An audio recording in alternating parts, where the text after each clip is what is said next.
നമസ്കാരം. വിദ്യാർത്ഥികൾ അവരുടെ മുന്നിൽ എന്തെങ്കിലും വിളമ്പിയാൽ പണ്ടത്തെ പോലെ അങ്ങനെ തന്നെ സാറേ എന്ന് പറയാൻ തക്കവണ്ണം വിവരദോഷികളല്ല ഇപ്പോഴത്തെ വിദ്യാർത്ഥികളെന്ന് അവരുടെ മുന്നിൽ എന്തെങ്കിലും അവതരിപ്പിക്കുന്നവർ മനസ്സിലാക്കി കൊണ്ടുവന്ന് പറയും, അല്ലെങ്കിൽ നാണം കെട്ട് നാറിപ്പോവും. ഇപ്പോൾ കഴിഞ്ഞ ദിവസം വിദ്യാഭ്യാസ വിചക്ഷണന്മാരും നമ്മുടെ ഭരണകർത്താക്കളുമൊക്കെ കുറച്ച് പീക്കിരി കുട്ടികളുടെ മുന്നിൽ നിന്ന് കുറച്ച് കാര്യങ്ങൾ ചോദിച്ചു. അവരുടെ താളത്തിനൊത്ത് തുള്ളിക്കാൻ പരമാവധി ശ്രമിച്ചു. പക്ഷേ കുട്ടികൾ അനങ്ങില്ല എന്ന് മാത്രമല്ല, ഈ വിചക്ഷണന്മാർ മുഴുവൻ നാണം കെട്ട് നാറി ഇറങ്ങിപ്പോകുന്ന അല്ലെങ്കിൽ തല കുനിച്ചു പോകുന്ന ഒരവസ്ഥ ഉണ്ടായി. അതവർ ചോദിച്ചു വാങ്ങിയതാണ്, അവർ അർഹതപ്പെട്ടതും തന്നെയാണ്.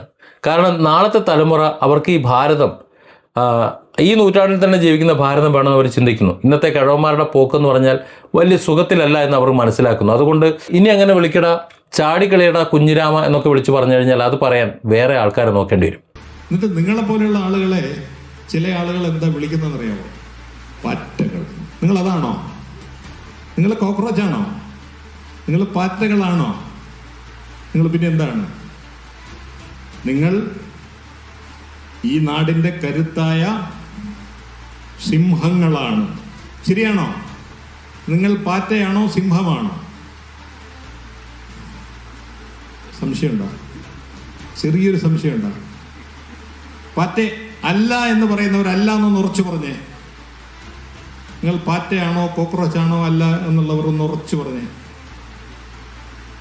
ഇത് സംശയമായിട്ട് ചിലപ്പോഴും പാറ്റയാണോ ആണോ? ഇന്ത്യയിലെ വിദ്യാർത്ഥികളും യുവതലമുറയും ഒക്കെ തന്നെയാണ് ഇനി നാടിൻ്റെ പ്രതീക്ഷ, നാളത്തെ പ്രതീക്ഷയെന്ന് ഓരോ ദിവസവും നടക്കുന്ന ഇത്തരത്തിലുള്ള സംഭവങ്ങൾ കൊണ്ട് വ്യക്തമായിക്കൊണ്ടിരിക്കുകയാണ്.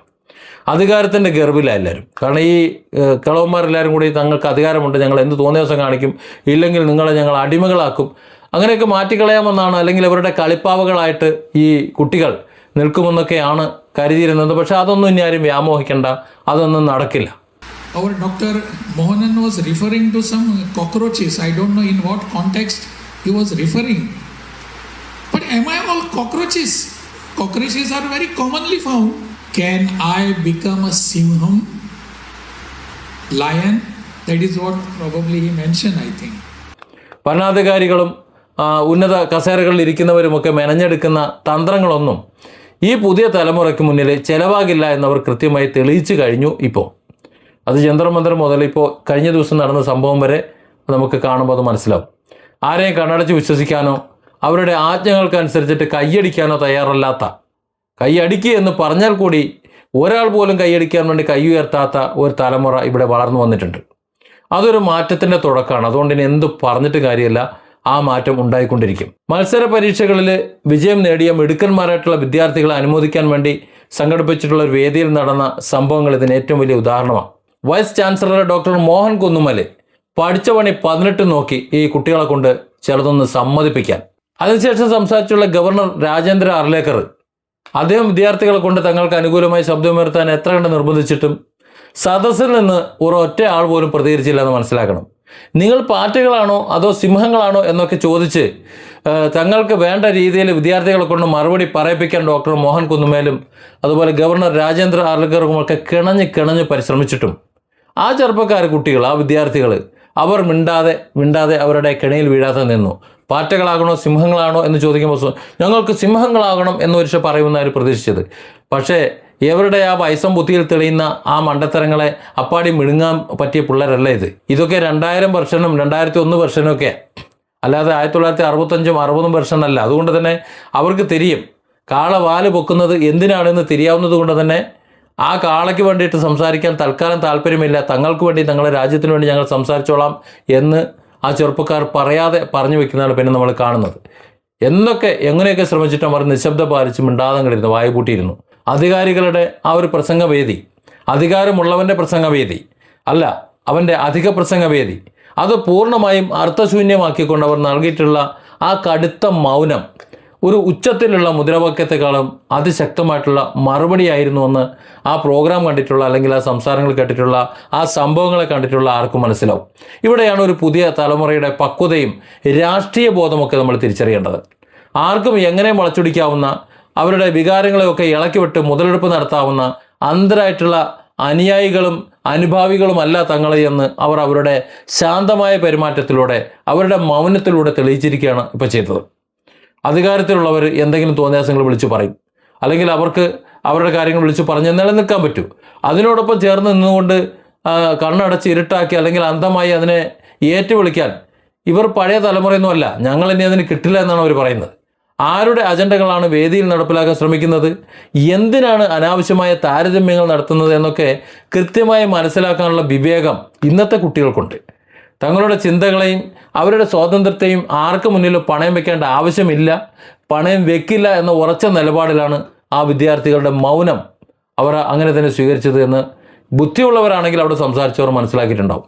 ഭരണകൂടത്തിൻ്റെ പൊള്ളയായ വാഗ്ദാനങ്ങൾ, വൈകാരികമായിട്ടുള്ള പ്രസംഗങ്ങൾ, ഇതൊക്കെ കൊണ്ട് അങ്ങോട്ട് ഇളക്കി വിട്ടിട്ട് ഇന്നത്തെ യുവാക്കളെ വരുതിയിലാക്കാമെന്ന് കരുതുന്നവർക്ക് ഇതൊരു വലിയ തിരിച്ചടിയാണ്. അടിച്ചേൽപ്പിക്കലുകൾക്ക് മുന്നിൽ തലകുനിക്കാതെ ഇനി എന്തൊക്കെ പ്രലോഭനങ്ങൾ ഏതൊക്കെ വഴി തന്നാലും എന്തൊക്കെ ചെയ്തു തരാമെന്ന് പറഞ്ഞാലും അവരുടെ തന്ത്രങ്ങളെയുമൊക്കെ പുച്ഛിച്ച് തള്ളാനുള്ള ആർജവം ഈ പുതിയ വിദ്യാർത്ഥി സമൂഹം കാണിക്കുന്നത് രാജ്യത്തിന് വലിയ പ്രതീക്ഷയുണ്ട്. കാരണം ഈ പരമ്പരാഗതമായി തുലയ്ക്കുന്ന നാളത്തെക്കുറിച്ച് നമ്മുടെ കൂടെയുള്ള രാജ്യങ്ങളൊക്കെ 10-30 വർഷം മുമ്പ് ചൈനയൊക്കെ ഇന്ത്യയുടെ എത്രയോ താഴെയായിരുന്നു. ഇന്ന് ചൈനയിൽ പോകുന്ന ഓരോരുത്തർക്കും അറിയാം അവിടെ ചൈന എവിടെ നിൽക്കുന്നു എന്ന്. അവിടുത്തെ ഏറ്റവും കൂടുതൽ ഉൽപ്പന്നങ്ങൾ, ഏറ്റവും നല്ല സൗകര്യങ്ങൾ ചൈന അനുഭവിക്കുമ്പോൾ ഇന്ന് അമേരിക്ക എന്ന് സ്വിച്ചിട്ടാൽ തീരുന്ന ഒരു അവസ്ഥയിലേക്ക് ഇന്ത്യ അങ്ങനെ തന്നെ നിൽക്കുന്നു എന്ന് നമ്മൾ മനസ്സിലാക്കണം. ഇത് നമ്മുടെ യുവാക്കൾ കാണുന്നുണ്ട്. കാരണം അവർക്ക് നാളത്തെ ഇന്ത്യയെ വാർത്തെടുക്കാൻ ഉത്തരവാദിത്വമുണ്ട്. ഇപ്പോൾ ചൈനയെ സംബന്ധിച്ചിടത്തോളം അമേരിക്ക സ്വിച്ചിട്ടാൽ നിന്നുപോകില്ല. കാരണം അവർക്ക് അവരുടെ സ്വന്തമായ ഗൂഗിളുണ്ട്, സ്വന്തമായി വാട്സപ്പ് ഉണ്ട്, സ്വന്തമായി യൂട്യൂബ് ഉണ്ട്, എല്ലാം അവരുടേതായുണ്ട്. അതുകൊണ്ട് അവരെ ഒരു ചുക്കും ചെയ്യാൻ സമ്മതിക്കില്ല. പക്ഷേ ഇന്ത്യയെ സംബന്ധിച്ചിടത്തോളം ഈ സാമ്രാജ്യത്വ ശക്തികൾ മറ്റുള്ളവർ അവർ സ്വിച്ച് ഓഫ് ആയി കഴിഞ്ഞാൽ ഇന്ത്യയുടെ എല്ലാം തകരും.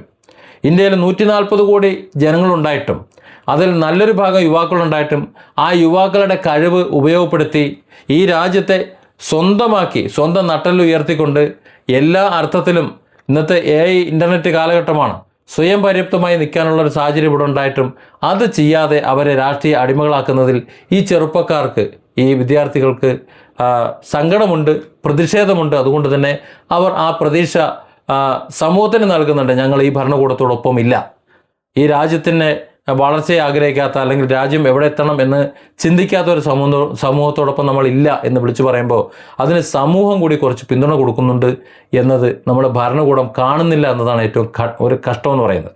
ഭയമില്ലാതെ സത്യത്തിനൊപ്പം നിൽക്കുകയും അധികാരത്തിൻ്റെ അനാവശ്യ പ്രകടനങ്ങൾക്ക് മുന്നിൽ വഴങ്ങാതിരിക്കുകയും ചെയ്യുന്ന ഈ യുവത്വം തന്നെയാണ് ജനാധിപത്യത്തിൻ്റെ കാവലാളുകളെന്ന് പറയുന്നത്.